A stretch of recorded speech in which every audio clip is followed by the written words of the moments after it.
Ayan. Isang maganda at mapagpalang umaga po sa bawat isa. Basahin ko lang po ito bilang pagsisimula sa Psalms 136 verses 1 to 3. Sabi po dito, "Give thanks to the Lord, for He is good, for His steadfast love endures forever. Give thanks to the God of gods, for His steadfast love endures forever. Give thanks to the Lord of lords, for His steadfast love endures forever." Kaya sa umaga po na ito, ay patuloy natin ibigay yung ating best worship unto the Lord, for His love endures forever. Amen po? Amen! Amen. Sige po, pakita po natin ang ating Panginoon ngayong umaga. Let's clap our hands. At ibigay po natin ang ating pinaka-the best na papuri sa ating Panginoon.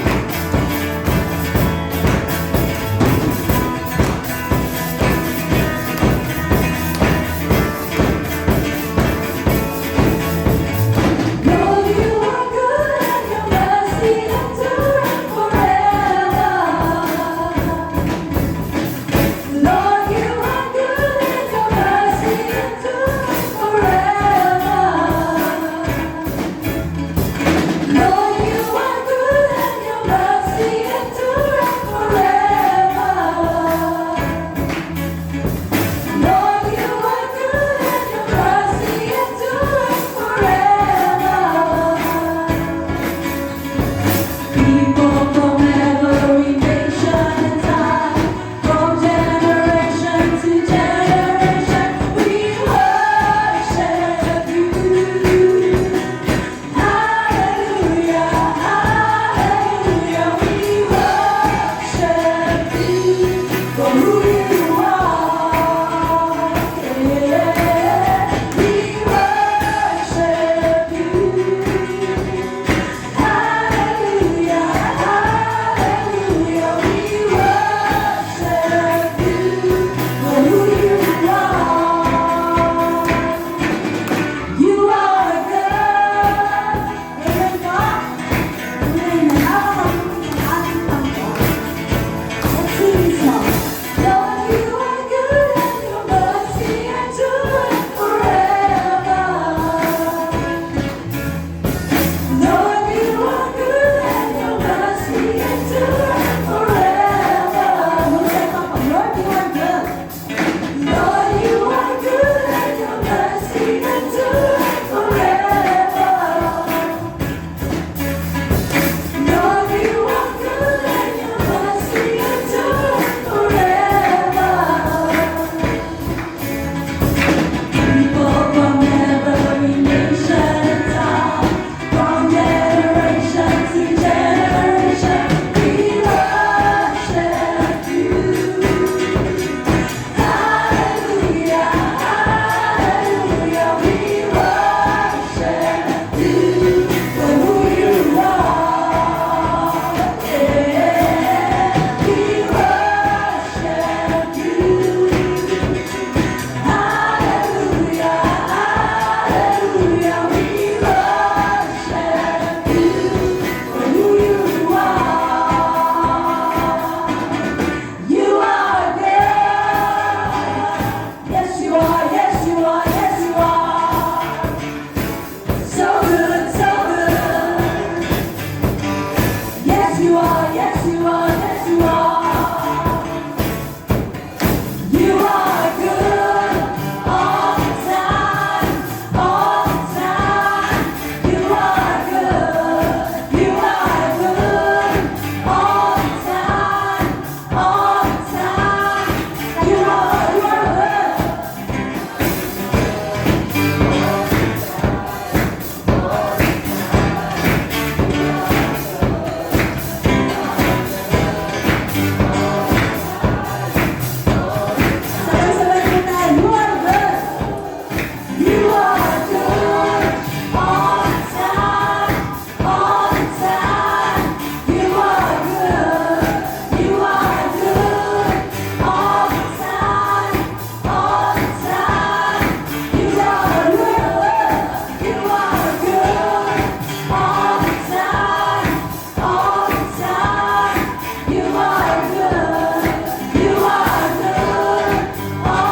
You are good, O Lord. Kaya sa umaga po na ito ay patuloy na ikaw po ay aming pupurihin, ikaw po ay aming aawitan, at ikaw po ay aming sasabihin. Sige po, let's continue to worship our Lord for His good.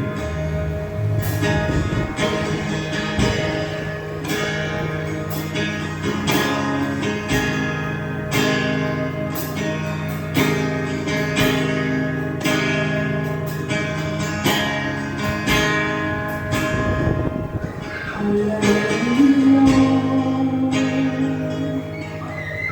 For your mercy never fails me. All my days I've been held in your hands.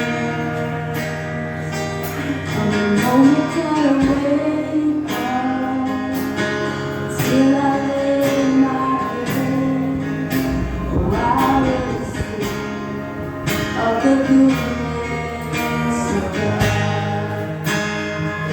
I love you, Lord, for your mercy never fails me.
Panginoon,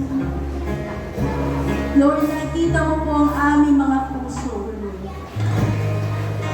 At ang bawat isa po sa amin ay nagagalak, Lord. At nagpapasalamat, Panginoon.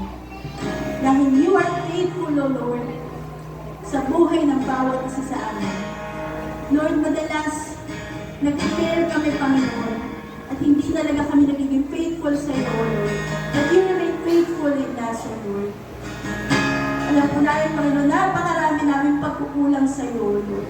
And yet, hindi mo kami pinababayaan. Kaya maraming salamat po. At sa umaga po na ito, Panginoon, ay patuloy na tanggapin mo ang aming mga papuri at pasasalamat tanging sa iyo lamang. Sa pangalan ng Panginoong Jesus, ang lahat ko'y magsabi ng Amen.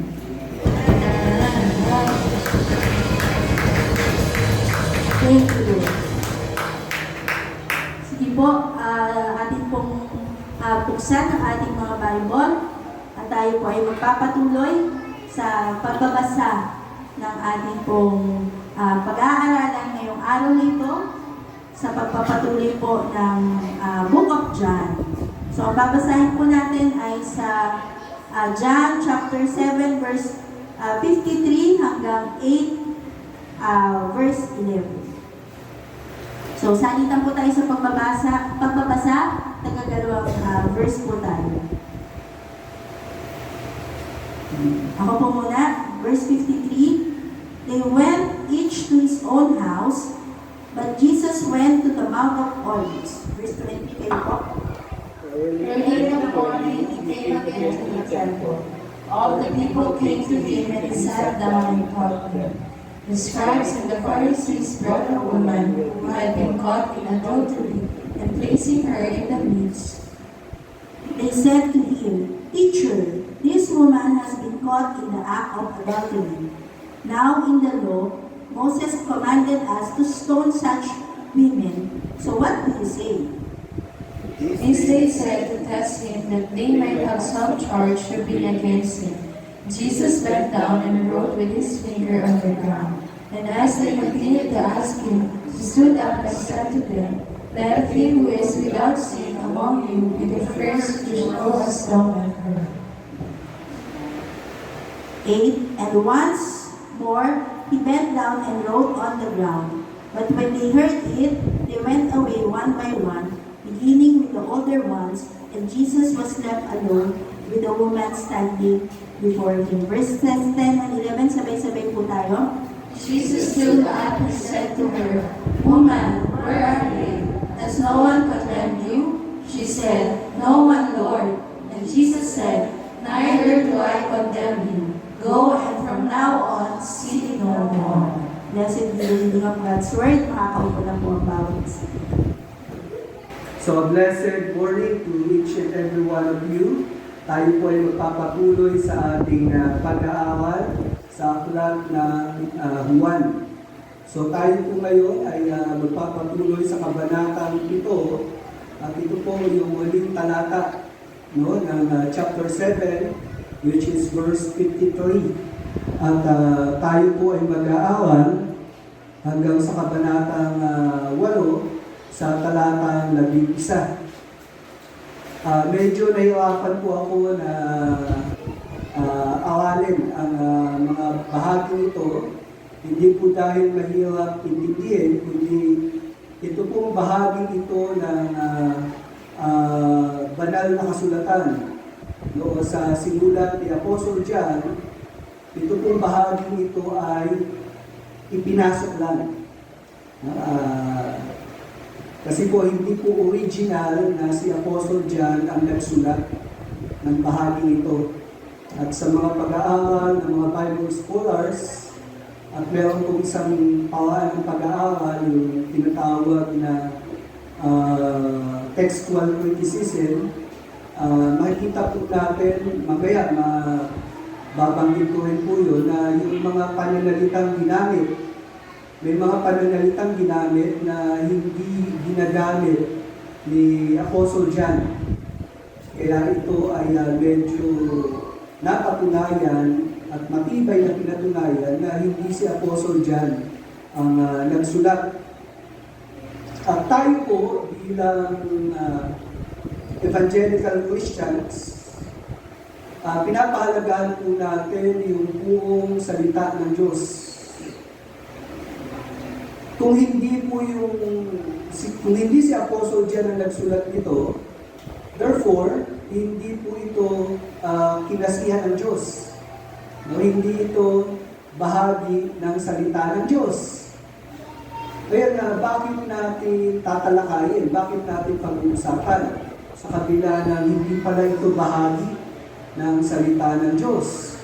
Maganda rin pong pag-usapan natin ito sapagkat yung mga pangyayari ay meron pong kahawig na kaganapan sa ibang mga talata na naisulat ng mga apostles na kinasihan ng Panginoon. Kaya titingnan natin yung mga pangyayari dito sa A Woman Caught in Adultery, sa pagtanaw sa mga pangyayari kung paano ang Panginoong Yesus ay kinakalaban ng mga relihiyosong tao at sa gantong pawaan ay nais nilang akusahan ang ating Panginoong Yesus. Napakaganda rin pong pag-awalan ng mga katotohanan ito sapagkat kung titignan natin ito sa liwanag ng pananaw ni Apostle John, ito po ay tumutukoy sa paghatol, no, judgment. Kaya nga po ang titulo na ibinigay ko, Judgment Under Trial. Napakaganda tingnan natin na bawat salita, ang bawat desisyon na ginagawa natin, pananagutan natin sa hawakan ng Diyos. Sa pagkakataon nito, ang Panginoong Yesus mismo ay hinahapulan ng kanyang mga desisyon at sinusubukan yung kanyang desisyon kung ito'y tunay na maaasahan. At isang maling pagpapasya ng ating Panginoong Yesus, pwedeng gamitin ng kanyang kaaway upang siya ay tuligsain. At kung siya matutuligsa, therefore, kung hindi siya perfect, paano siya magiging reliable na tagapagligtas? Payag ka ba na ang tagapagligtas mo ay hindi perfecto? Payag ka ba kung ang tagapagligtas mo ay nagkakamali? Of course na. Ngayon tignan po natin kung paano sa takbo ng mga pangyayari ang ating Panginoong Yesus puno ng katalinuhan kung paano niya hinawa itong taktika upang siya ay siraan. Yung kanyang judgment call is under trial.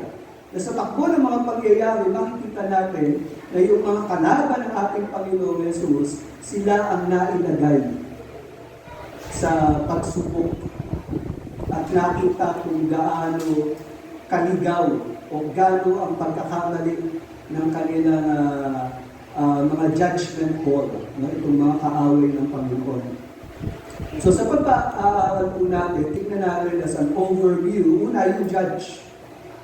At dito po ang usapin ay pinatibay yung authority ni Jesus. May karapatan ba si Jesus upang magbigay ng pagpapasya o paghatol? Titignan po natin yan. At yan po ang pinakita sa unang mga talata hanggang verse 2. Ang pangalawa ay yung mga the jury.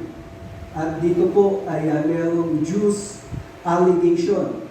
At ito pong mga Hudyo na to na ipinakilala sa talata bilang mga Pariseyo at Skriba ay may dinala isang babae na kanilang hinahatulan na nagkasala itong adulterous woman. At dito po sa takbo ng mga pangyayari, nais nilang kunin ang judgment call o opinion ng ating Panginoong Yesus patungkol sa pangyayari at sila ang hahatol dun sa gagawing desisyon ng ating Panginoon. So the jury, so verses 3 to 6. And then ang huli, ito pong pangyayari na ito ay nagtapos sa isang pagpapasya, the judgment. At dito po makikita natin justice applied. No, paano nagdesisyon ng Panginoong Yesus sa takbo ng mga pangyayari ito? So tingnan po natin. Una, yung judge. At dito po ay makikita rin natin na talagang hindi si Apostle John ang nagsulat. Sabi kong ganon, sa verse 53 ng chapter 7, they went each to his own house. Then sa chapter 8 verse 1, but Jesus went to the Mount of Olives. Verse 2, early in the morning, he came again to the temple. Ito pong mga pananalitang ito, no, nung ginamit sa talata. Yun pong Mount of Olives,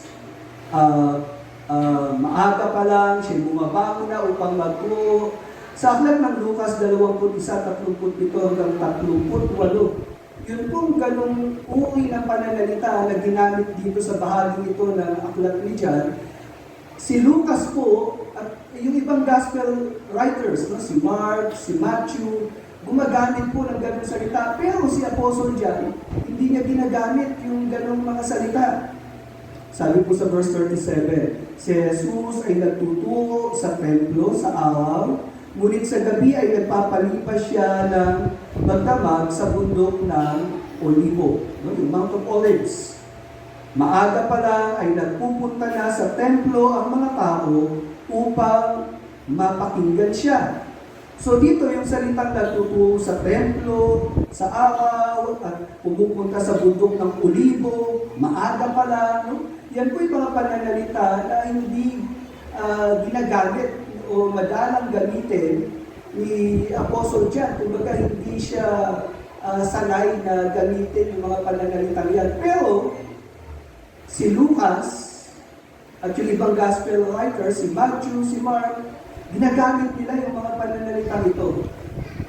Kaya most probably, sabi ng mga Bible scholars, itong kwento na to, baka si Apostle Luke o si Lucas ang nagsulat.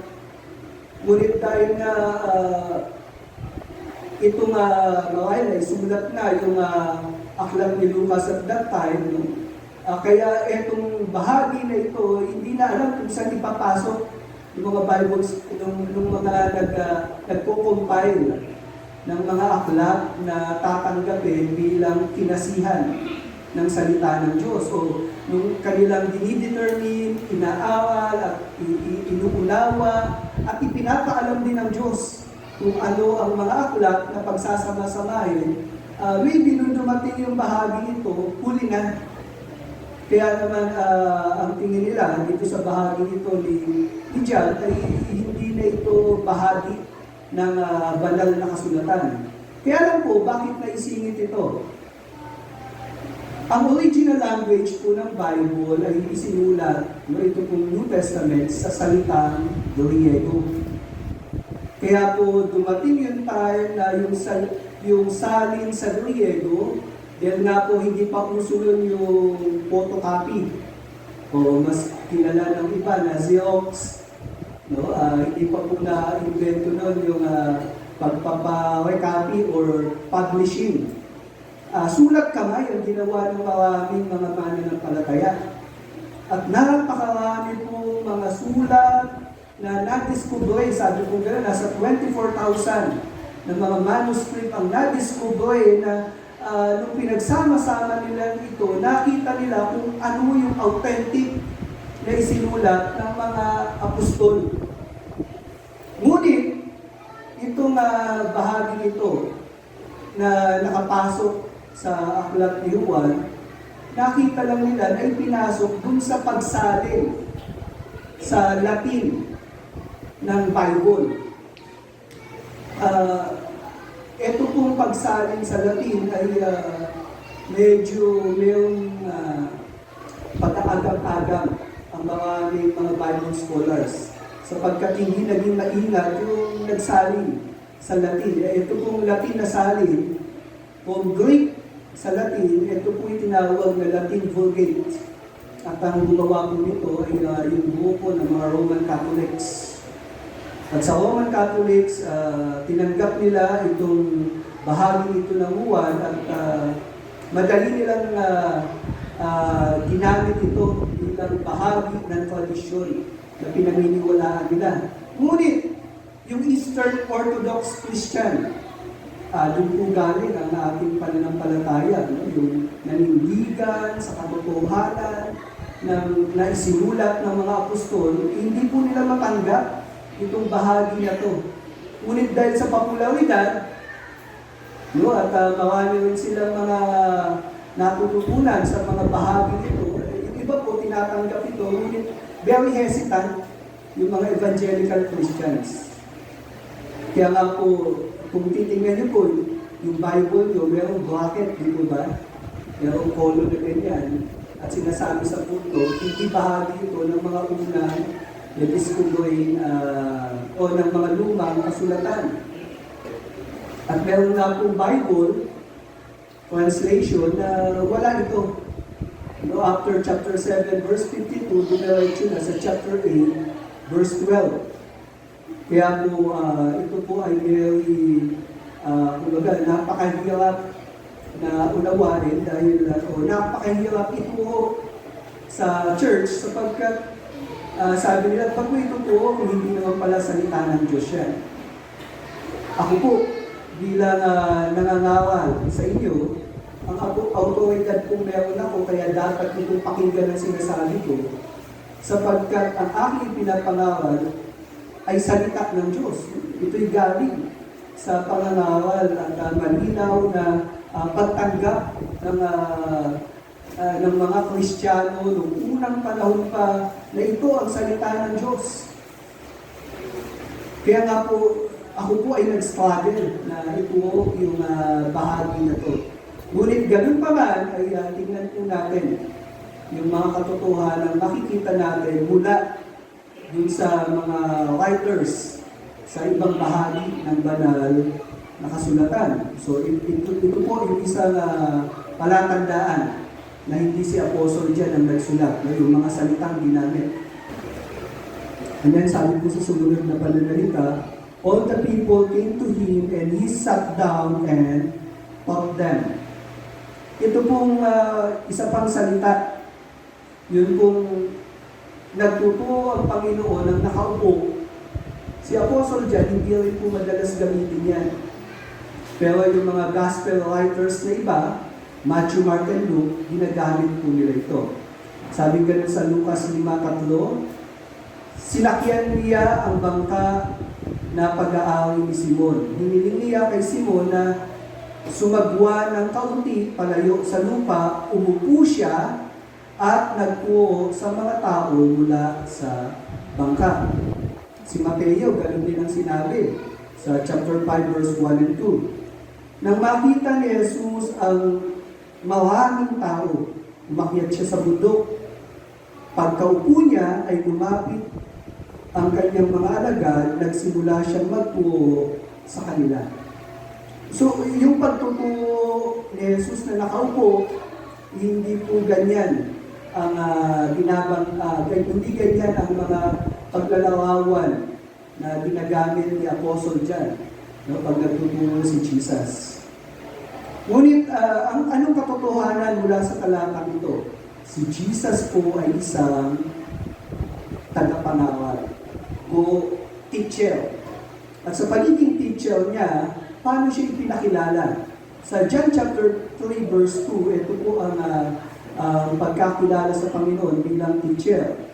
Si Nicodemo po ang nagsasalita dito. Sabi gano'n, Rabbi o Rabbi, alam po namin ikaw ay isang gurong mula sa Diyos, sapagkat walang sino mang makagagawa ng mga himalang ginawa mo, malibang sumasa kanya ang Diyos. So anong klaseng teacher si Jesus?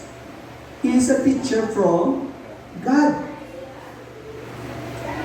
Kung ang teacher na kahawak mo ay galing sa DepEd, nakawan ko, mayroong eskwelahan na binibisita ng Leo, yung kanyang eskwelahan na tinatatakbo ng bayan nila.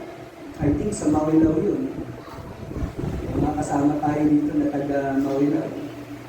So, nung dumating yung Leo, tinitingnan kung sino sa kanila yung talagang teacher, no? Yung authentic na teacher.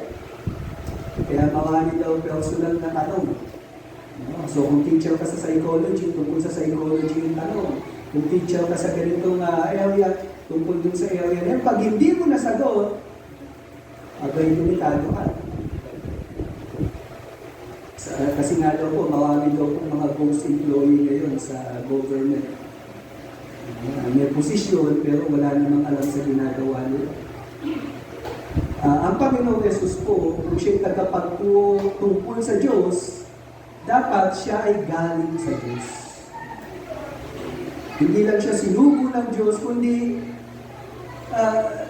galing siya sa Diyos. At siya nga po ay Diyos mismo. At ang Panginoong Jesus po, hindi lang niya pinatunayan sa pagsasalita ang kanyang ipinapangaral, kundi yung ginagawa niya ay nagpapatunay na siya talagang sugo ng Diyos. Kaya yung teaching authority ni Jesus ay napakatibay. And then sa aklat ng Mateo 22:16, sabi na ito, mga kaaway din ni Jesus ang mga nagsasabi nito, pero ganito nila kinikilala si Jesus. Guro, alam namin ikaw ay totoo at nagtuturo ka ng daan ng Diyos, batay sa katotohanan, at wala kang kinikilingang sinuman sapagkat hindi ka tumitingin sa panlabas na anyo ng tao. So dito, kilala nila si Jesus na nagtuturo ng katotohanan. So kung meron kasinungalingan, kung meron pagbabalat kayo, ito po ay madalaman sa pamamagitan ng kapag ikaw ay nakikinig sa nagtuturo ng katotohanan.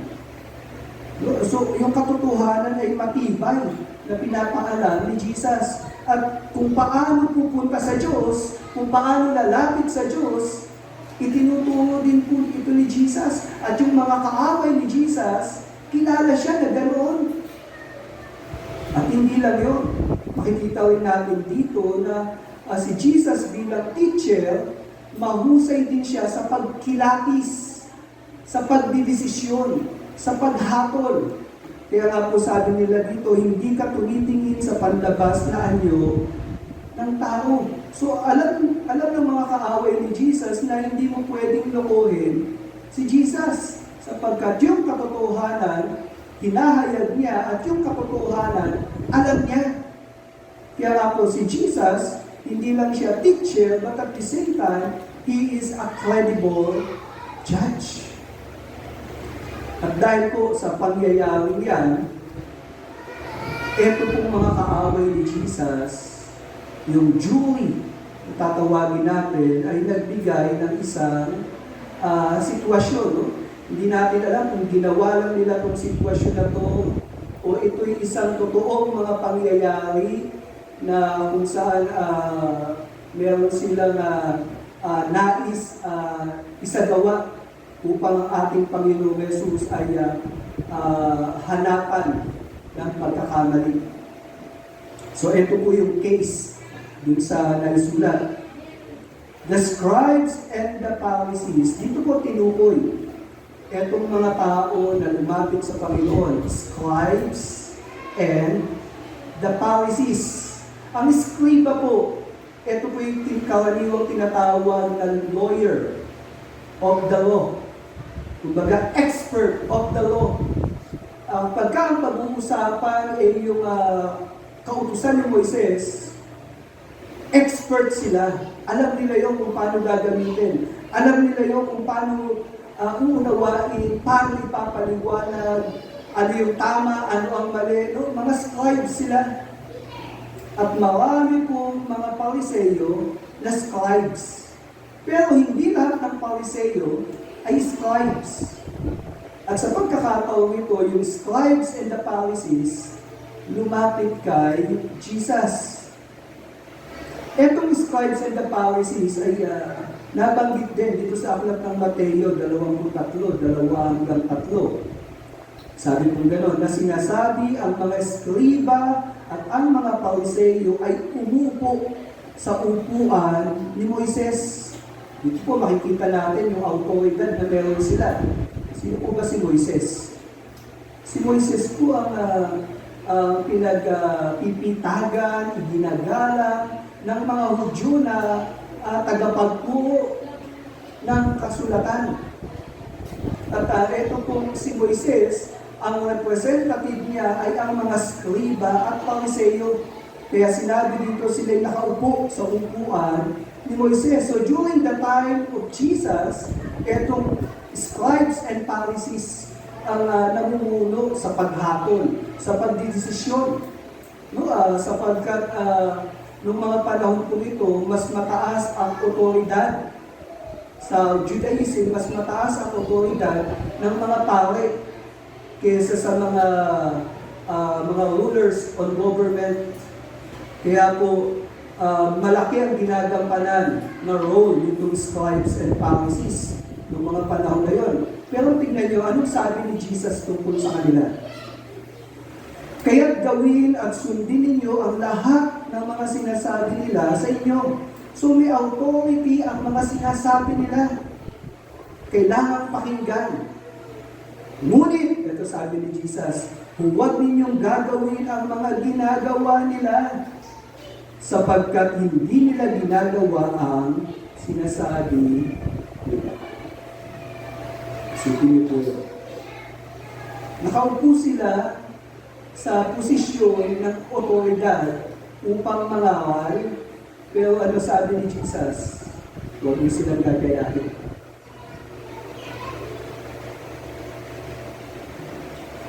Kayo po ba, paano kayo makikinig sa isang tao na ang ganda ng sinasabi niya, pero yung ginagawa niya, hindi naman tama, o hindi naman tugma dun sa mga magagandang salita na binibitawan niya? Ano pong pakiramdam mo pagkagano'n? Oo, mag-toothbrush kayo, tapos nung umiti, bulok-bulok ang bibig.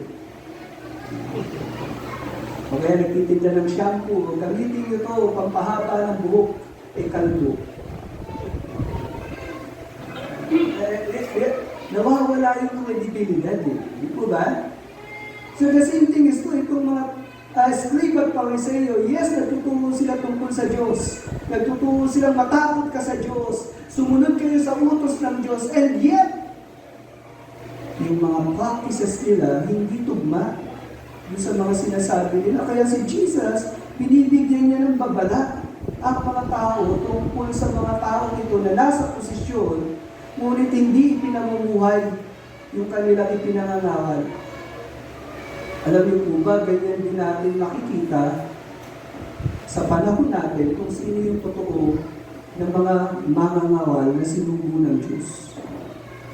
Pagka yung mangangawal na pinakikinggan natin at bilib na bilib ka sa Kanya, nagtuturo ng moralidad, spiritualidad, pero biglang maririnig mo, nagmumura. Biglang maririnig, may mga sama ng loob sa kapwa, nagbabanta, minsan pa gustong pumatay. Tapos mababalitaan mo, ang yaman ng kanyang may sariling kotse, napakaganda ng bahay, pero yung mga miyembro niya, halos walang tsinelas, halos walang makain. Ang ganda ng pagsasalita, pero yung pamumuhay, hindi tugma yung sa sinasabi niya. Nagtuturo ng paglilingkod, pero siya utos ng utos. Anong masasabi mo sa ganung uri ng tagapangaral?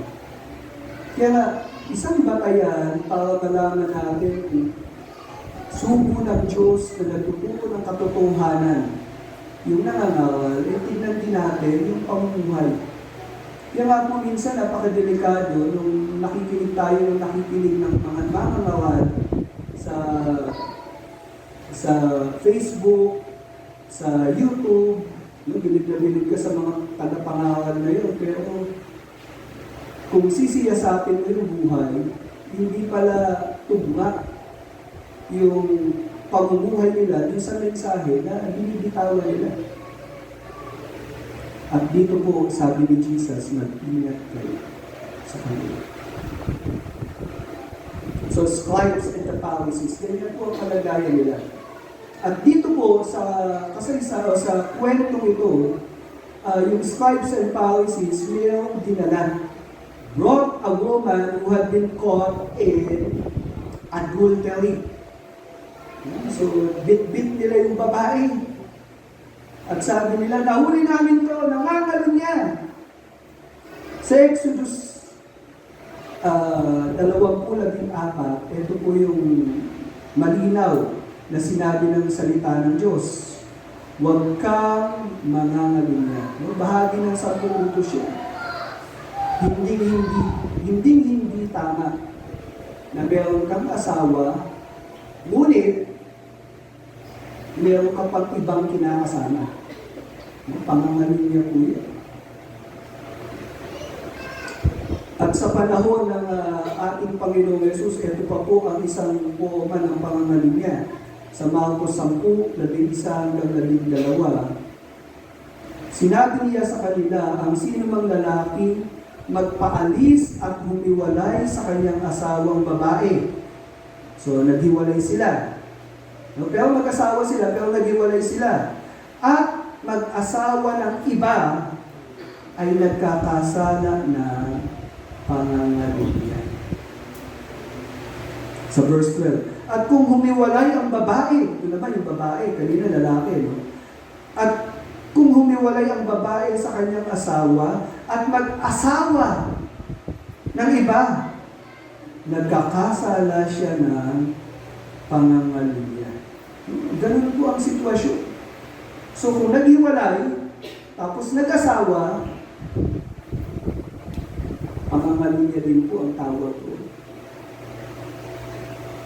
Sa panahon po natin, kaya nga hindi kami nagpapakasal eh. Nag-live-in lang. Alam niyo po, yung ganong mga practices ay pangangaluyan na. Kasi may asawa ka, nakikisama ka sa iyo. Pangangaluyan pa rin po yan. At dito po, yung babae na dinala ng skriba, Pariseo, ay gano'n ang kalagayan. Nakita nila na itong babae ito ay mga nagpa-practice ng ganun uri ng pamumuhay. At ito po, iniskandalo nila yung babae. And placing her in the midst, they said to him, nilapitan si Jesus. Take note, ano tawag nila kay Jesus? Teacher! Respetado nila si Jesus eh. Teacher! This woman has been caught in the act of adultery. So, act of adultery. So, sinasabi nitong mga scriba at Pariseo, on the act of adultery. No, hindi natin alam kung paano nangyari yun. No, pero on the act, ito ba yung magkasiping, yung kanyang kinakasama? Ganun ba ang sitwasyon? Wala nang niliwanag, kundi on the act of adultery yung pangyayari. Ngayon, anong consequence ng ganung pangyayari? Sabi ganun sa verse 5, Now in the law of Moses commanded us to stone such women. So what do you say? So, sa batas ni Moises, ayon sa Levitico 20:10, ito yung nakasaad. Kapag ang isang lalaki ay mangalunya sa asawa ng kanyang kapwa, ang lalaking nangalunya at ang babaeng nangalunya ay parehong patayin. Tingnan niyo po yung takbo ng kwento. Sino po yung dinala ng skriba at ng Pariseo sa hawakan ni Jesus? Dalawa ba sila?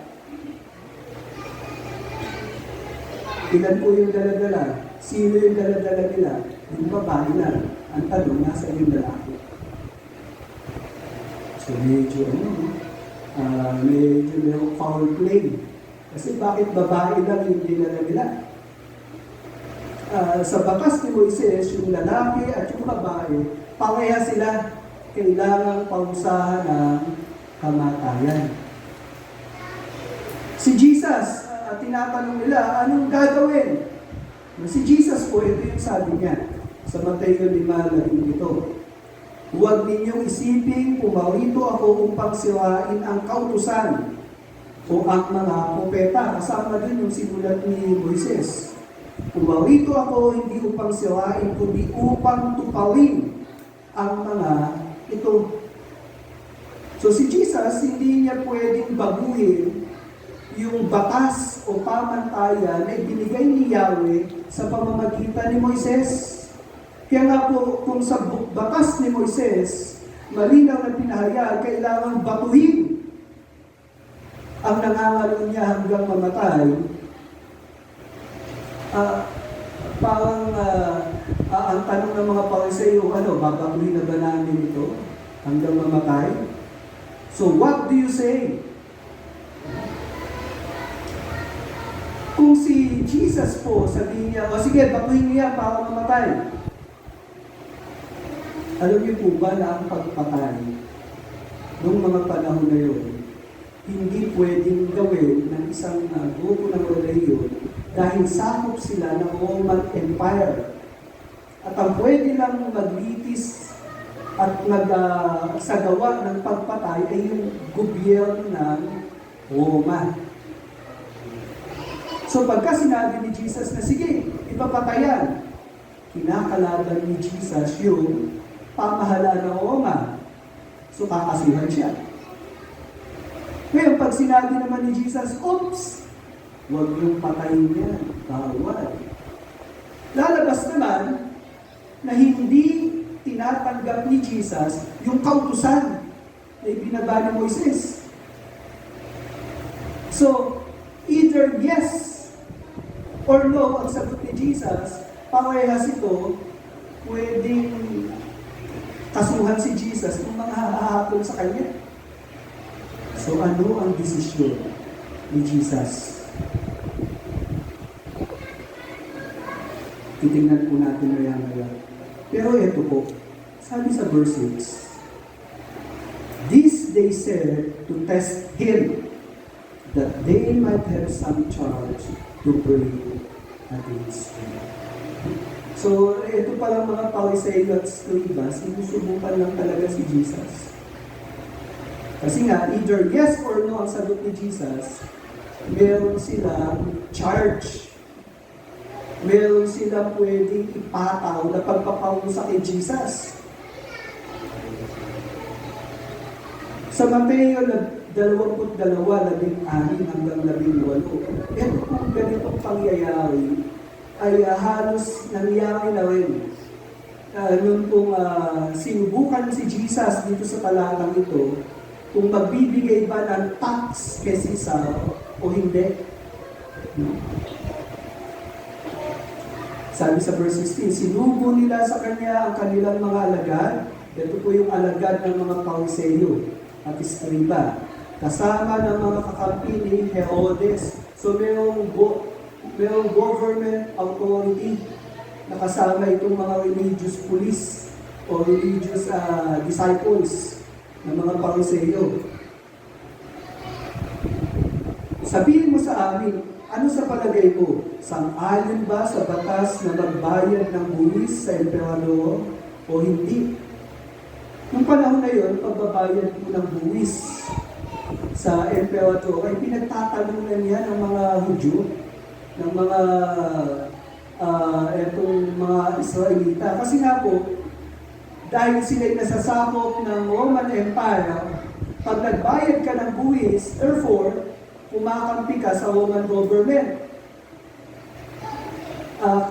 At sila ayaw nilang masakop o magpaalipin sa anumang pamahalaan na sumasakop sa kanila. And at the same time, pag hindi ka naman nagbayad ng buwis, kinakalaban mo yung Roman government at uhulihin ka din. So ito po ay muli isang threat sa Panginoon, yung gantong pangyayari. Sa verse 18, makikita natin dito ang kalooban ng ating Panginoon. Sabi, subalit alam ni Jesus ang kanilang masamang balak. Kaya't sinabi niya, bakit inilalagay niyo ako sa pagsubok? Kayong mga mapagkunwari. So, dito makikita natin na si Jesus, yung mga taong lumalapit sa Kanya, alam niya ang kanilang kalooban. Kaya hindi nakapagtataka na sa sitwasyon dito sa nai-insert na pangyayari dito sa Book of John, makikita natin na yung kausap ni Jesus dito, alam ni Jesus yung motibo ng mga tao, kaya ano ginawa ni Jesus? Ito po. Jesus bent down and wrote with his finger on the ground. Ano pong ginawa ni Jesus? Imbis na mag-desisyon ng yes or no, nakaupo lang siya, nagsusulat sa lupa. Naalala ko po yung isang talata sa aklat ng Mateo. 7:1-4.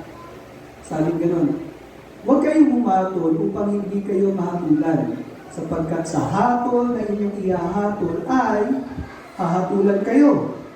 Bakit nakikita mo ang puwing sa mata ng iyong kapatid, subalit hindi mo napapansin ang puso na nakabalando sa iyo mismong mga mata? Paano mo masasabi sa iyong kapatid, halika't aalisin ko ang puwing sa iyong mata, gayong may pusong nakahambalang sa sarili mong mata? Isipin niyo po yung kwento na yan. Huwag kang hahatol. Ang paghatol po ay ipinagbabawal sa mga tao na hindi naglilinis ng sarili nilang buhay bago humatol. Kasi may possibility na yung hinahatulan nila na kasalanan, mas malala pala doon yung ginagawa nila. Pwede po mangyari yun. Kaya nga po dito, sinasabi ni Jesus, huwag kang humatol kung hindi mo muna inaalis yung sarili mong kasamaang ginagawa. Halimbawa, sa DPWH, sabi nila, bakit nasira ang kulay? Bakit lubak-lubak palagi ang kalsada? Taon-taon na lang ginagawa. Bakit substandard ang mga ginagamit? Sa palagay nyo, sino ang credible na mag-e-expose ng gawain niya? Lumabas yung tatlong pangalan. Si Senator Joel Villanueva, si Mayor Vico Soto, si Mayor Magaro, na kita natin yung lifestyle nila at pagpupulong sa pamahalaan kasi talaga namang maayos, pulido. Kaya sila nakapagsalita ng gano'n. Pero kung ang maglalabas ng batikos na yan, ay gumagawa din ng gano'ng anomalya. What do you think? May credibility ba sila? So dito po, ang sinasabi ni Jesus, huwag kang humatol kung hindi mo muna i-evaluate yung pamumuhay. Para maging tama ang paghatol, dapat i-evaluate mo muna yung sarili mo. Kaya nga po dito sa kwentong pinag-uusapan natin, yung Pariseo at Escriba, hinahatulan nila yung babae, pero ang tanong, anong klaseng buhay ba meron itong mga tao nito? Ito na, judgment call sa verses 7-11. Ito yung hamon ni Jesus sa mga sa aligasyon na binitawan o ginagawa sa takbo ng pangyayari. And as they continued to ask him, he stood up and said to them, "Let him who is without sin among you be the first to throw a stone at her." So dito po sa pangyayari nito, hinahamon ni Jesus yung mga nagbigay ng akusasyon. Yung walang kasalanan, siya yung unang dumampot ng bato. At bumato yung sa inaakusahan. Sa aklat ng Deuteronomio, 17:7, ang kamay ng mga saksi ay siyang unang papatay sa kanya, at pagkatapos ay ang kamay ng buong bayan. Ganito mo aalisin ang kasamaan sa gitna mo. So yung nakakita sa actual act of adultery, kung ikaw talaga yung primary witness, ang sinasabi dito sa batas na ibinigay kay Moises, siya yung unang dadampot ng bato at bumato. At pag bumato siya, yung taong bayan, susunod naman, upang batuhin din yung nagkasala. Pero dito po, kakaiba yung tanong ni Jesus. Kakaiba yung hamon ni Jesus. Kung sino ang hindi nagkasala, siya ang unang bumato. Yung pong pangangalo niya, ganito po ipinaunawa ng Panginoong Yesus sa Mateo 5:27 hanggang 28. Ano ba yung pangangalo niya? Paano ba nagkakasala sa pangangalo niya? Sabi ni Jesus, narinig niyo ang sinabi, huwag kang mangangalo niya. No? Again, kinong ni Jesus yung bahagi ng Ten Commandments. Ngunit ako ang nagsasabi sa inyo na ang bawat tumitingin sa babae ng may mahalay na pagnanasa ay nagkakasala na ng pangangalo niya sa kanyang puso. Adultery in the heart. So, wala man yung act of adultery. Pero kung sa isip mo, no, yung lalaki sa isip niya, nakita niya yung babae at ginawa niya na yung mga bagay na mahalay sa kanyang kaisipan. Wala pa man yung act, pero nag-iisip siya ng mga bagay-bagay na pangahalay dun sa babae. Then, may asawa siyang tao, tapos ganun siya mag-isip sa isang babae na nakita niya. Then, that is tantamount a violation of this commandment. Adultery. Kaya po na tinanong ko ng Panginoong Yesus sa kanila, mga nakaisip sila. And once more, he bent down and wrote on the ground. Binigyan ng time ng Panginoon itong mga tao ito mag-isip. So, nung tinanong ni Jesus, yung walang kasalanan sa inyo, siya yung unang bumato. Then, nagsulat si Jesus ulit sa lupa. Binibigyan niya ng time ng mga tao para mag-isip-isip. Sa aklat ng Roma 2, 1 hanggang 3, tignan niyo po ito. Kaya't wala kang may dadahilan. Sino ka mang humahatol sa iba? Sapagkat sa paghatol mo sa iba, ay hinahatulan mo rin ang iyong sarili. Sapagkat ikaw na humahatol ay gumagawa rin ng gayon. Nalalaman natin batay sa katotohanan ang hatol ng Diyos. Kaya't ikaw tao, akala mo ba'y makatatakas ka sa hatol ng Diyos? Kung humahatol ka sa iba, ngunit gumagawa ka rin ng masamang gawain, hinahatulan mo. Accepted ba yung humahatol sa kapwa niya? Na yung hinahatulan niya sa kapwa niya, siya pala, ginagawa niya rin yun. Hindi niya tinitigil. Ang sabi dito ni Apostle Paul sa Roma, do you think exempted ka kasi humahatol ka sa kapwa mo? Kung yung hinahapulan mong pagkakamali sa kapwa mo, ginagawa mo din, sino ka? Sa palagay mo, hindi titingnan ng Diyos kung pinagkagagawa mo ngayon. So kaya nga, dito yung hamon, magandang magkaroon tayo ng reflection. Napakahalaga na kaya nga po sa pamumuhay natin bilang mananampalataya, tinutulungan tayo ng Panginoon na makapamuhay ng ayon sa kanyang kalooban. Binibigyan tayo ng banal na spirito upang yung gawain ng makasalanan o yung gawain sa pagkakasala ay hindi tayo manatiling alipin. Bagkus makatakas tayo sapagkat sa ganitong paraan, kapag nalilinis ang buhay natin, pwede nating akalin ng iba, paalalahanan ng iba na mali ang ginagawa nila. Bakit? Kasi ikaw mismo nagkakaroon ka ng tagumpay sa kasalanan. Amen.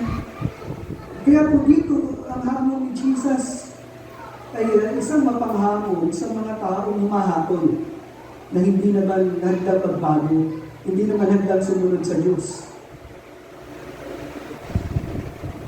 Dito po ang usapin ay yung konsensya. Nung binigay ng Panginoong Yesus yung hamon, kung sino yung unang babato, sabi nga sa verse 9, but when they heard it, they went away one by one, beginning with the older ones. Sa aklat ng Roma 2:15, ang mabubuting gawa nila ay nagpapakita na ang iniuutos ng kautusan ay nakaukit sa kanilang puso.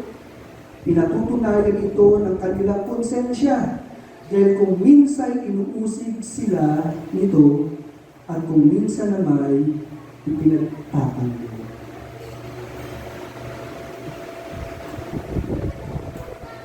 Isa pong imahe ng Diyos sa tao.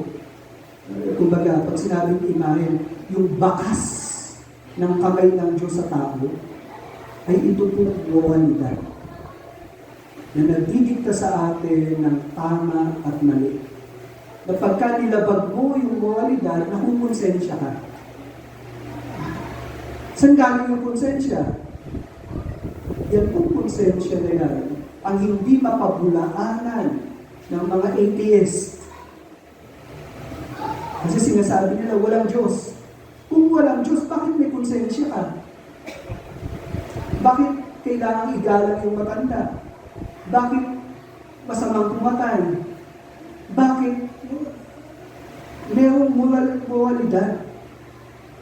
It only shows na merong standard ng moralidad. At sino yun? Meron kasi Diyos. So ito pong konsensya ang nagdidikta sa tao at umuusig sa tao kung mali ang ginagawa niya or kung tama ang ginagawa niya, isang pinagtatanggol siya. Di ba may nagsasabi, hindi, malinis ang konsensya ko. Kaya minsan, maski maraming bintang sa'yo, alam mo yung sarili mo, kilala mo yung sarili mo. At kapag sa konsensya mo, wala kang nilalabag, malaya kang nakakakilos. Kasi yung konsensya mo ay it's either inuusig ka or ito ay ipinagtatanggol ka. Kaya lang po, ito yung problema sa konsensya. Ang konsensya po ay napoprograma. It can be what program. Kaya po ang konsensya na palaging nakakakita ng kamalian na nagmumukhang tama, minsan yung mali, nagiging tama na rin. Ang konsensya po, napoprograma yun eh. At may mga pagkakataon po, yung konsensya na yan, lumalabas na sa pamantayan at panuntunan ng Diyos. At kapag ganun po ang nangyari, that's the time judgment of God can come. Bakit? Kasi yung konsensya, hindi na tama eh. Kaya nga po yung konsensya natin, mahalaga, ingatan natin, protektahan natin, ilagay natin sa tama. Then, may mga pagkakataon, yung konsensya natin, tumitigas. Nagiging manhid. Sabi ng iba, makapal na yung mukha. Bakit? Kasi hindi na tama eh. Pero kung titignan natin yung sarili natin, alam niyo po yung mga namumuhakot ng salapi ng bayan, yes, masaya sila. Pero alam niyo po, may mga pagkakataon hindi makatulog ng maayos yan. Binabangungot yan. Natatakot yan. Bakit? Kasi alam nila may paglabag silang ginagawa. Marami kang tao pwedeng lukuhin, pero yung konsensya mo, hindi mo maluloko yan. Yan po yung power of conscience. The image of God within man. At dito po, ginamit ng Panginoon yung kanilang konsensya upang makapag-isip-isip sila. Kaya nga po yung mga tao, unti-unti, nagpulasan sila, nag-alisan. And Jesus was left alone with the woman standing before him. So yung babae na lang at si Jesus ang natira. Alam niyo po ba, darating ang panahon, bawat isa sa atin, hahawak kay Jesus. Sabi sa aklat ng 2 Korinto 5:10, sapagkat tayong lahat ay kailangang humawak sa hukuman ni Kristo, upang bawat isa ay tumanggap ng kabayaran sa mga bagay na ginawa niya habang nasa katawan, mabuti man o masama. Sa punto katotohanan, hindi natin pwedeng itanggi. Ang buhay na meron tayo ngayon, pahirang. At darating ang panahon, we will face judgment. And we will be accountable to God sa mga ginawa natin. Mabuti man o masama. Bakit? Kasi yung mabuti natin ginawa, we will be rewarded. Amen? Kaya nga may kayamanan sa langit eh. Sabi, mag-ipon kayo ng kayamanan sa langit. Hindi ka man ma-reward sa kabutihan mong ginagawa para sa gawain ng Panginoon dito sa lupa. Sa kalangitan naman, sabi gano'n, you will be rewarded. Kasi may judgment sa mabubuting gawa. Sa bawat mananampalataya. Even sa unbeliever eh. Yung parusa, may degree of punishment din. At dito po, yung kasamaan ginawa, susukatin din ng Diyos eh. Kaya nga sa impyerno o sa kapahamakan, sa walang hanggan, iba-iba yung level ng parusa. Depende sa mga kasamaang pinagagawa nila yung sila nandito sa mundo dito. Mabuti at masama ipagsusulit natin din sa Panginoon. Kaya po itong babae ito, nung humawak siya alone with Jesus, ganyan din po ang magiging kalagayan natin sa hawakan ng Panginoon Jesus. The moment we die, the moment na mawala tayo sa mundo ito, it is appointed unto man to die once, and after that, immediately, ahawak tayo sa Diyos under judgment.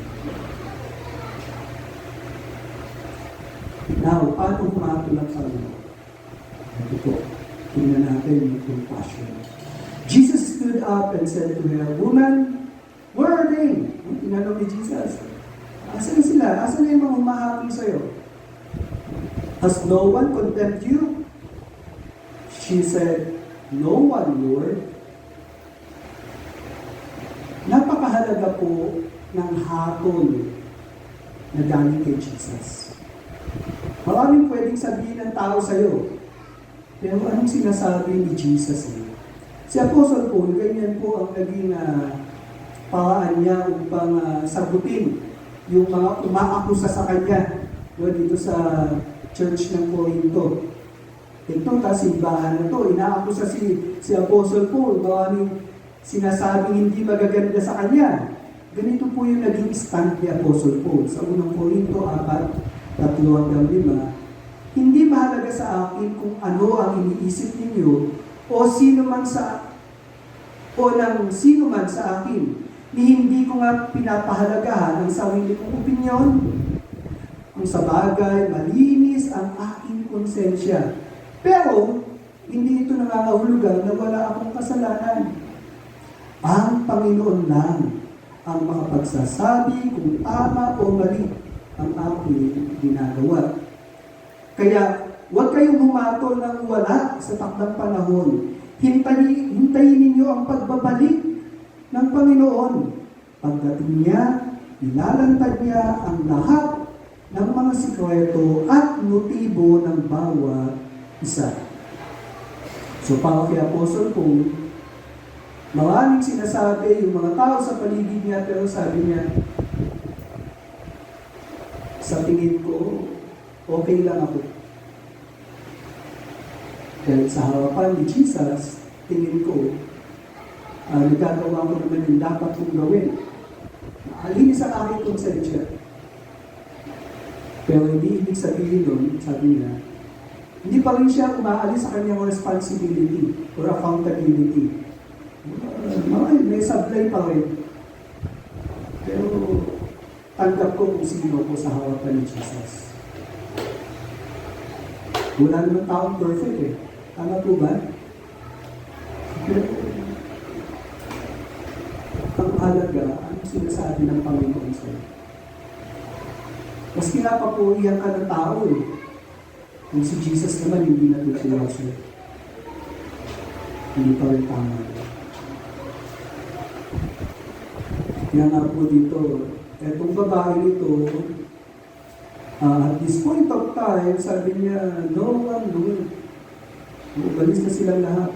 And Jesus said, neither do I condemn. Mismo si Jesus na nagsabi, hindi na kita hinahapilan. Sa John chapter 3, verse 17 to 18, ito po ang misyon ng ating Panginoon. Sapagkat isinugo ng Diyos ang anak sa sanlibutan, hindi upang hatulan ang sanlibutan, kundi upang sa pamamagitan niya ay maligtas ang sanlibutan. So yung first coming ni Jesus, ang intention ay magligtas, hindi upang magbigay ng paghatol. Sabi pa sa 18, ang sumampalataya sa Kanya ay hindi hinahatulan. Ngunit, tingnan niyo po ito, ang hindi sumampalataya ay, ano sabi? Nahatulan na. May hatol na sa hindi sumampalataya. Sapagkat hindi siya sumampalataya sa pangalan ng tanging anak. So hinatulan na yung hindi sumampalataya. Yung sumampalataya, ano sabi? Hindi na hahatulan. Kaya nga po, dito po sa talatang ito, nung binanggit ng babae, no one, Lord. Pansin niyo po yun, tinawag niya si Jesus na Lord. Ito po'y pagpapahayag ng pananampalataya. At si Jesus, na nakakasiyasat ng totoong laman ng kalooban ng tao, marahil ito'y kapahayagan ng pananampalatayang totoo sa Panginoon. Kaya nga po, ang sumunod na sinabi ng Panginoon, go! And from now on, sin no more. So, hindi na siya hinatulan ng Panginoon, pero ano sabi? Sin no more. So, dahil sa biyaya, hindi na siya hahatulan. Pero dahil ba pinatawad ka sa kasalanan mo, pagpapatuloy ka sa pagkakasala, yan po yung argumento ni Apostol Paul, Roma 6, 15-17, sabi, ano ngayon? Magpapatuloy ba tayo sa pagkakasala dahil hindi na tayo sakop ng kautusan, kundi ng kagandahang loob ng Diyos? Huwag nawang mangyari. No? Kung pinatawad ka sa kasalanan mo, dahil sa kagandahang loob ng Diyos, ibig bang sabihin yan, aabuso ka na sa paggawa ng kasalanan? Sabi ni Apostol Paul, hindi. Hindi ba ninyo alam na kanino man ninyo iaalay ang inyong sarili bilang alipin, kayo'y alipin ng inyong sinusunod. So kung sino yung palagi mong sinusunod, yun ang Panginoon mo. So kung sinasabi mo ang Panginoon mo, si Jesus, susunod ka sa kanyang utos kasi siya ang Panginoon mo. Pero kung sinasabi mo, Panginoon mo si Jesus, pero yung ginagawa mo naman, taliwas sa kalooban ni Jesus, ano ibig sabihin nun? Hindi ka pa nakalaya sa kasalanan. Alipin ka pa ng kasalanan. Ibig sabihin lang yun, hindi ka pa totoong nagpasakop kay Jesus. Kasi yung totoong nagpasakop kay Jesus, ito'y palalayain din sa pagkaalipin sa kasalanan.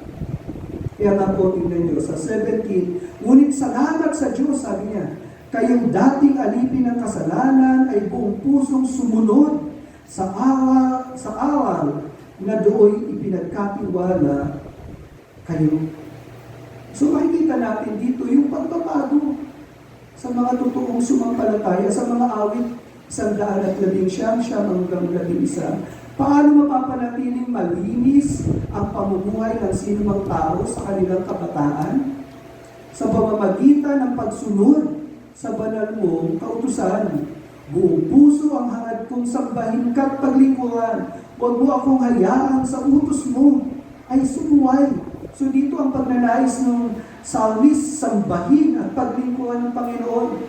At dahil nais siyang sambahin at paglingkuran ng Panginoon, ang nais niya huwag siya magkasala sa Diyos. At paano siya hindi magkakasala?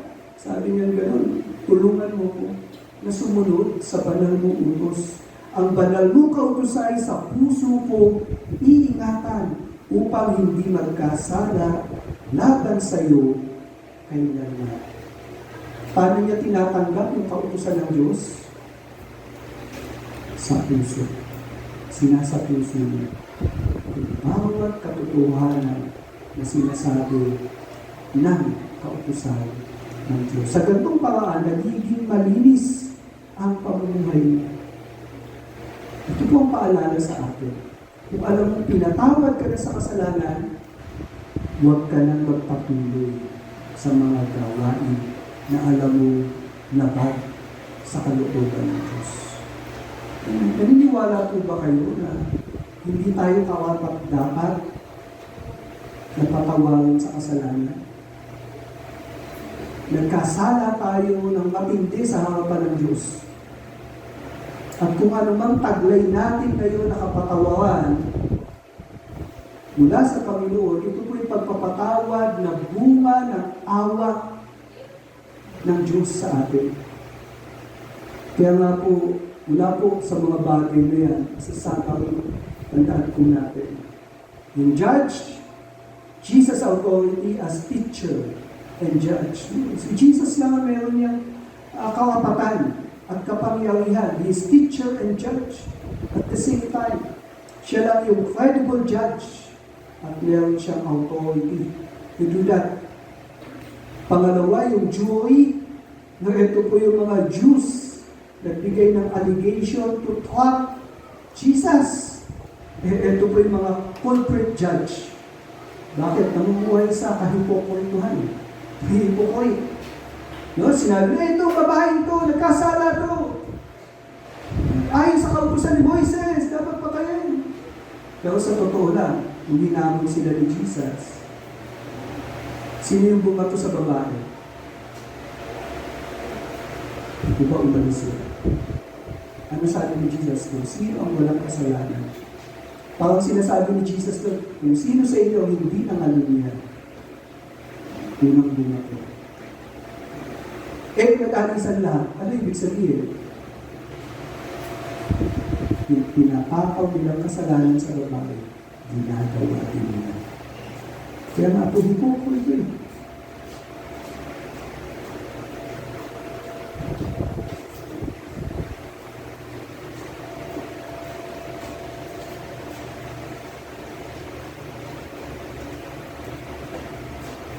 The judgment.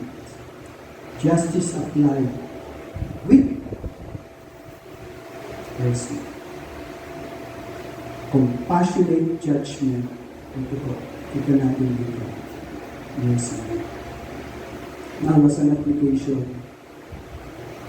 Let us have personal evaluation of ourselves and others in view of the teaching of Christ. Kung hahapon tayo, hindi masama umatol. Hindi masama mag-evaluate. Kailangan natin gawin yan. Yung mag-evaluate tayo, para may tama yung mali. Para mapaalalahanan yung gumagawa ng mali. Pero ang basihan natin, yung teaching ni Jesus. Ano ba yung sinabi ni Jesus na dapat natin lakawan? At yung hindi dapat lakawan?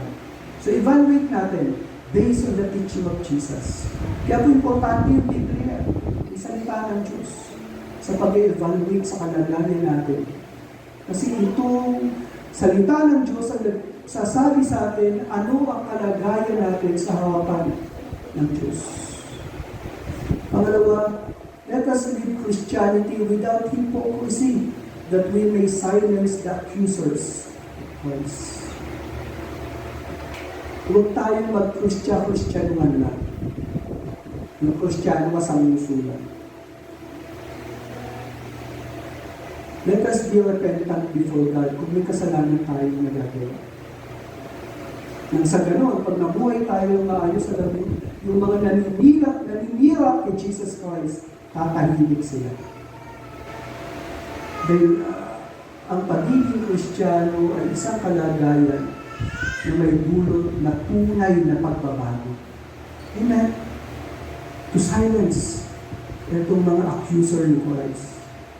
Pangatlo, let us be filled with gratitude that God gave mercy to us because justice was served at the death of the Son of God. Tandaan po natin na ang kapatawaran sa kasalanan natin bilang mananampalataya.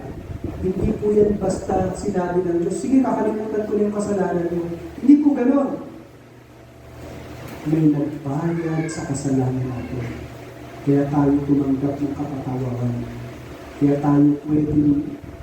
tayo naging malinis sa harapan ng Diyos. Binayaran yan sa krus ng Kalbaryo. Upang yung kahabagan, yung compassion ng Diyos ay lubos natin matanggap. Kaya po, maging mapagpasalamat tayo at tinatawag tayo sa kasalanan. Now as a challenge, share your idea on why would Jesus be the righteous judge of mankind. Pangalawa, share how do you respond to others' judgment about you when you feel that they are wrong about you, and what if they are right. Di ba, minsan, hindi kayo iwasan yun eh. May mga taong pwedeng pupulaan ka o ikaw correct ka. Di ba? May mga ganun. Kasi kung totoong concern sa'yo, yung taong katabi mo, eh pagka may mali kang ginagawa, syempre, hindi sila komportable eh. Kasabihan kanila. Di ba? Kinukorek tayo eh. Kaya nga, i-welcome natin yung mga tao na nagpo-correct sa atin para mas mag-mature tayo, para mas maging maayos yung buhay natin sa harapan ng Diyos. Minsan sila yung instrumento ng Diyos para ayusin tayo ng Panginoon. So how do you respond pagka ganun? Kung tama yung sinabi, kung balik, how will you respond? And then lastly, share how do you intend to live knowing that you will face the judgment seat of Christ someday. Hindi po may iwasan yan. Walang exempted dyan. Sa upuan ng paghapon ni Kristo, haharap tayo na. Kaya ang tanong, paano ka namumuhay ngayon? Anong ginagawa mo ngayon? Alam natin na hawak tayo sa mundo ng Kristo.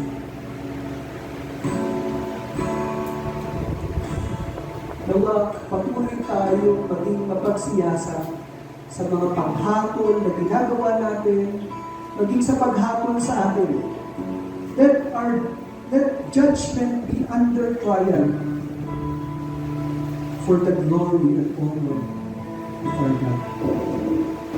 Napakasawa po. na ang pinaninindigan mo, alam mo, nakalooban ng Diyos. Pag hindi tayo naligaw ng landas. Pwede po bang tumayo tayo? Gawin ko lang po natin.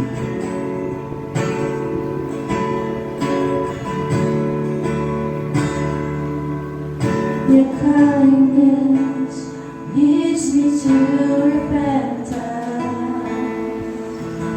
Your goodness draws me to your side. Your mercy calls me to be like you. Your favor is my delight. Your kindness leads me to repentance. Your goodness draws me to your side. Your mercy calls me to be like you. Your favor is my delight. Every day I awake in my praise, the voice from my heart. You are good.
kindness, of your mercy. Alam namin ito'y nagpapatuloy at nangawanasan namin dahil sa natapos na gawain ng Panginoong Yesus sa krus ng Kalbaryo. Dahil sa pagtubos sa mga makasalanan, sa pamamagitan ng kanyang kamatayan sa krus,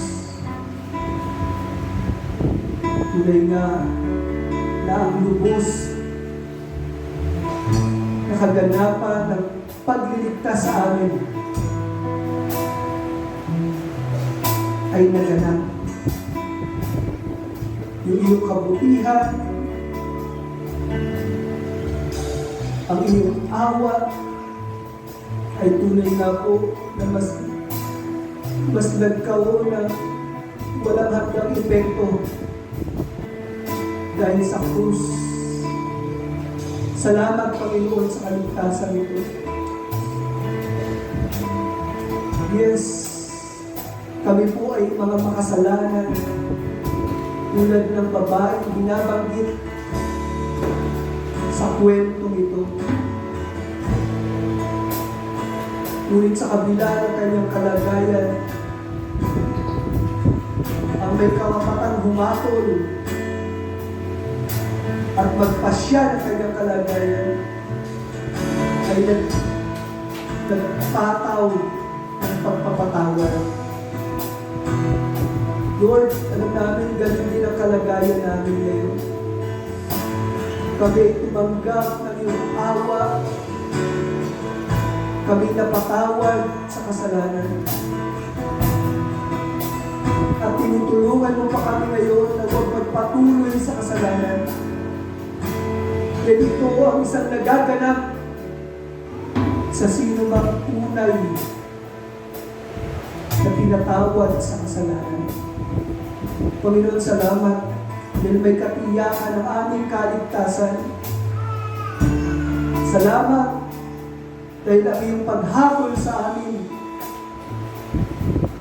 ito ay isang permanenteng kalagayan. Salamat, Panginoon, sa buhay na pinagkaloob mo. Salamat, Panginoon, kung binigyan mo ng direksyon ang aming buhay. Salamat, Panginoon, dahil may tiyak kami na kalagayan sa pag-asa na ibinigay mo sa amin. Ngunit nagkakila ka at wala kang katulad. Kaya naman, Panginoon, tulungan mo kami mamuhay ng ayon sa iyong kalooban. Tulungan mo kami lumakad ayon sa iyong mga katuruan, ayon sa iyong mga salita. Gawa itong may buhay na meron kami ay maging pagsamba at paglilingkod sa iyong banal na harapan. Panginoon, salamat sa iyong hatol na pagpapatawad sa mga sumampalataya sa iyo. Nakatulad namin ng mga nakasalanan. Salamat po. Mga kapatid, bago tayo lumabas sa lugar na ito at maging yung mga nasa online, nais kong ipahayag ang pagpapala at biyaya ng Panginoon ng bawat isa ay makapagpatuloy sa kalagayan kung paano tayo pinatawad sa kasalanan at huwag tayong mamuhay sa kasalanan. May the Lord bless you and keep you. May the face of the Lord shine upon you. And may the gracious hand of our God, the Father, be upon you. And the fellowship of the Spirit be upon you. And this is because of the accomplished work of Jesus Christ at the cross. May His blessing be upon you in the name of the Father, of the Son, and of the Holy Spirit. Everybody says and agree. Amen. Blessed day, each and every one of you. Nakakapag-plus po ulit. Bakit yung may gospel Christian Church? Our mission is the gospel until we all attain the whole measure of the fullness of Christ. Sa madaling salita, anong gagawin natin? Sharing Christ, changing lives. Amen? So, a blessed day po sa bawat isa.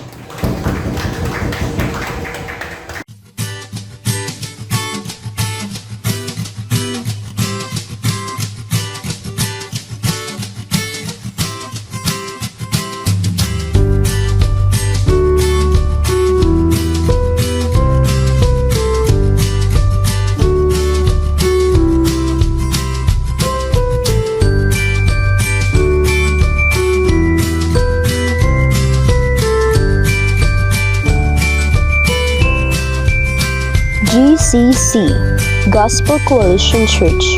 Our mission is to glorify God by proclaiming the gospel until we all attain the whole measure of the fullness of Christ.